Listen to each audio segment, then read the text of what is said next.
Pessoal, tudo bem? Sejam bem-vindos ao canal Daniel Lopes. É sempre um prazer e uma honra contar com a sua audiência. O ano está acabando e momento de muitas reflexões, né, para a gente tentar aprender, né, com tudo que aconteceu.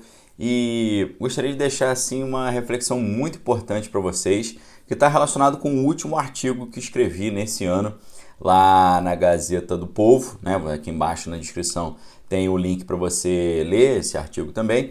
E como eu quis deixar uma mensagem bem interessante nesse último texto que eu escrevi nesse ano, quero compartilhar essa mensagem aqui com vocês também, tá? Preste muita atenção, tem detalhes importantes aqui que talvez você não tenha prestado ali a devida atenção aí. Eu tenho certeza que vai fazer muito sentido para aquilo que você está vendo acontecer no mundo hoje, tá? Para a gente entrar no assunto, gostaria de lembrar antes que as inscrições para o Clube de Leitura Daniel Lopes 2023, elas terminaram ontem, mas tem uma galera aí que tá pedindo, pô, tu consegue estender um pouquinho? Então, vou deixar mais alguns dias abertas as inscrições. A gente tem 12 livros que a gente vai ler, nós temos aula semanal, live mensal, grupo exclusivo no Instagram para tirar dúvida, sem falar que você pode adquirir os 12 livros mais 2 livros bônus, também com descontão de 51%, tempo limitado, tempo acabando, tá? Então, pessoal, para esse ano de 2023, a gente tem que ficar muito atento com uma tendência que está se desenhando já há muitos anos, mas que agora ficou mais clara para a gente poder compreender, tá? Para isso, eu quero lembrar para vocês como é que era o ensino de jornalismo nos anos 2000, final dos anos 1990, quando eu ingressei na Escola de Comunicação da Federal do Rio de Janeiro para estudar, fazer minha graduação em comunicação social com habilitação em jornalismo, né? Fiz a minha faculdade de jornalismo ali no início dos anos 2000 e eu sempre aprendi na minha graduação em jornalismo no início lá dos anos 2000 que Hollywood, ou talvez a gente poderia chamar de Hollywood, né? Hollywood sempre foi ensinado para nós naquela época pelos professores de jornalismo, de comunicação social.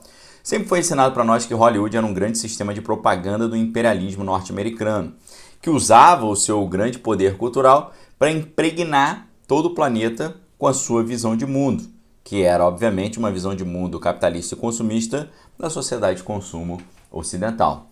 Isso, inclusive, conforme eles ensinavam, era feita, né, essa grande influência da propaganda norte-americana capitalista era feita até através de uma associação meio nebulosa entre a CIA, a Agência Central de Inteligência, e a própria indústria do entretenimento. Sobre isso, eu já fiz muitos vídeos, já falei muito, essa associação, né, entre o sistema de inteligência e os filmes. Já falei sobre Chase Brandon, que foi o agente responsável durante muitos anos pelo escritório de ligação da CIA com Hollywood, né? E eu escrevi até um artigo chamado Programação Preditiva, Propaganda em Tempos de Crise, que está no meu livro A Beira do Abismo, tá bom? Se você quiser saber um pouquinho mais sobre esse detalhe, é só você consultar o meu livro A Beira do Abismo, Geopolítica, Globalismo e Fim do Mundo, meu livro mais recente, onde tem esse artigo lá. Então, era isso que a gente aprendia, né, ou que se ensinava nas universidades nos anos 80, 90 e início dos anos 2000, que Hollywood era uma grande máquina de propagação do capitalismo imperialista norte-americano e da sociedade de consumo ocidental. Só que algo aí, pessoal, mudou drasticamente, porque hoje Hollywood continua sendo o maior sistema de propaganda do mundo, mas o conteúdo propagado não promove mais a glória do capitalismo nem da sociedade de consumo, nem mesmo exalta os Estados Unidos como os bonzinhos do planeta, né? E nem também faz uma propaganda do American Way of Life, né? O estilo de vida americano, como a coisa mais linda que existe. Pelo contrário, né? Hollywood se transformou na maior bolha progressista do planeta, que prega até mesmo contra os Estados Unidos, por incrível que pareça, demonizando a cultura norte-americana e a sua presença no mundo, né? Uma guinada muito estranha. Você não concorda comigo? O Hollywood sempre defendeu o capitalismo e a cultura norte-americana, agora está pregando contra, né? É muito estranho isso, mas essa estranheza nos permite fazer um importante exercício. A gente parte do princípio que Hollywood é sim o maior sistema de propaganda do mundo devido à sua força, né? Foi capaz de realizar gigantescos projetos de engenharia social, fazendo com que o mundo inteiro passasse a pensar, a se vestir e a agir conforme eles desejavam.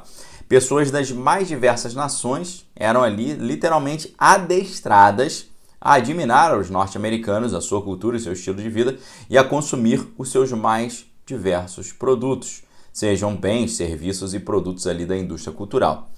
Esse programa de propaganda pró-Estados Unidos, ele atingiu a sua forma mais refinada, primeiramente no contexto ali da Guerra Fria, com o objetivo de exaltar as virtudes norte-americanas, as vantagens norte-americanas e depreciar Moscou, né? Por exemplo, basta você pensar em filmes como Rambo 2 e Rambo 3, ou todos os outros muito frequentes nos anos 80, em que o grande vilão era sempre algum russo doido, enquanto o mocinho era sempre um norte-americano musculoso e corajoso, né?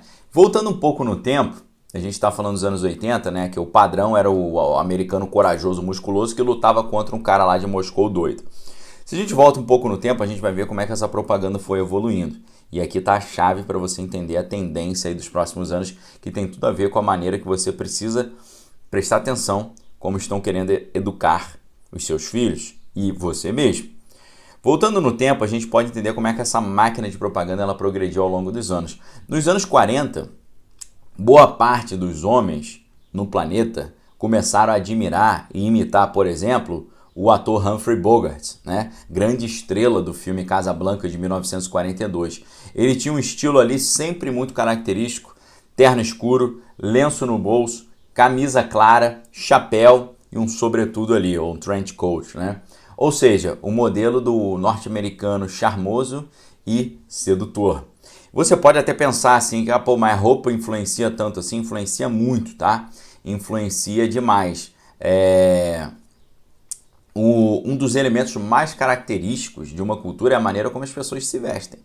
Tanto que existe inclusive uma semelhança linguística entre a ideia de costume com a noção de vestimenta. Em inglês, por exemplo, a palavra costume serve a ambos os sentidos, né? Com a noção de figurino, né? Em inglês, o figurino é o costume design, né? Ou seja, design de figurino ou design do costume. Inclusive, outro exemplo é a noção, né, de hábito religioso, que se refere às vestes usadas por pessoas que pertencem a comunidades ali monásticas, né? Então, hábito religioso ao mesmo tempo é um costume religioso, mas é uma roupa religiosa.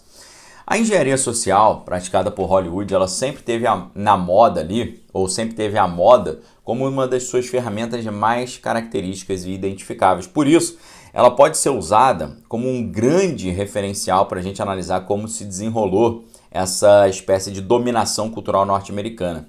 Se nos anos 40 a ideia era aquele homem charmoso, né, e sedutor, nos anos 50 houve uma enorme mudança de conteúdo da propaganda oficial de Washington.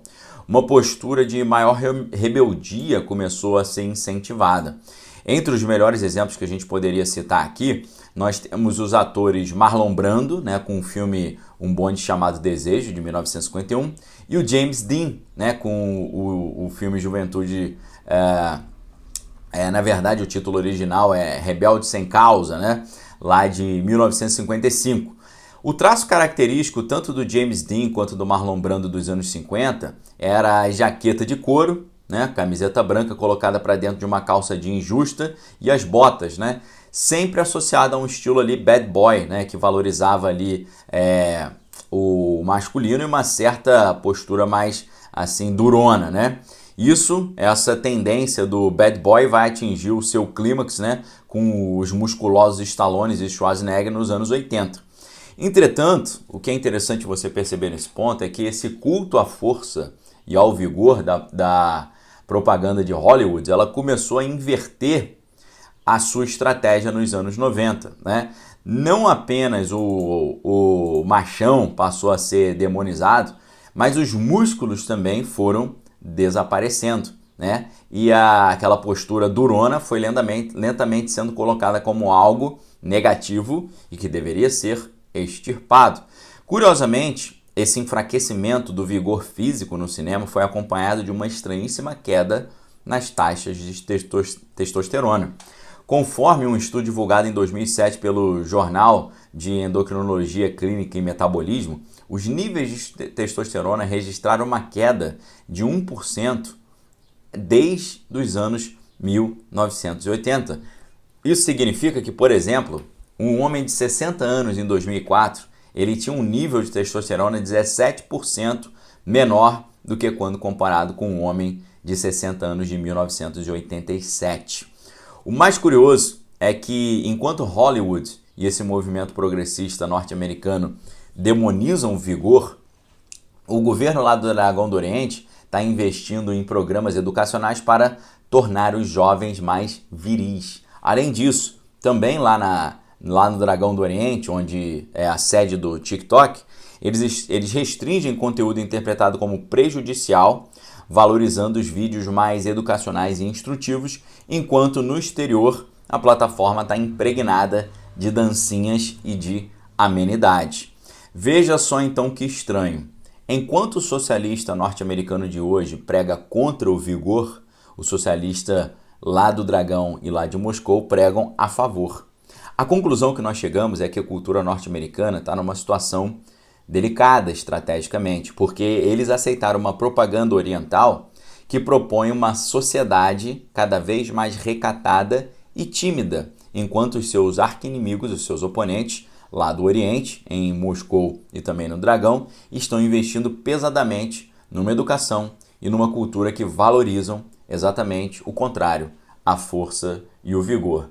Nesse cenário, fica fácil prever quem tem maiores chances de vencer esse conflito, cada vez mais inevitável, né? E parece então que nesse conflito cada vez mais difícil de evitar, um deles já decidiu perder, porque aceitou fazer da sua própria população um povo tímido e recatado e sem stamina, como falam os americanos, né? Sem esse vigor. Então é isso que está sendo programado para o mundo em 2023. A gente precisa ficar muito atento, porque o Ocidente inteiro absorveu e aceitou uma propaganda a favor da timidez e ao contrário de uma propaganda oriental que valoriza um jovem viril, cheio de vigor e com músculos e vontades, ok? O que você achou desse vídeo? Deixe seu comentário aqui embaixo, deixe um forte abraço, fique com Deus, amém, todas as coisas que tem que é bom. E fica o convite para você se inscrever, últimos dias aí, Clube de Leitura Daniel Lopes 2023, link aqui embaixo, e adquirir os livros também, os livros aí que são 12 livros, mais 2 livros bônus, que você pode adquirir com descontaço, que vai valer só agora, até esse fim de semana. Então aproveite, 51% de desconto, oportunidade imperdível, venha estudar conosco. Um abraço, fique com Deus, examine todas as coisas que tem que é bom. Valeu!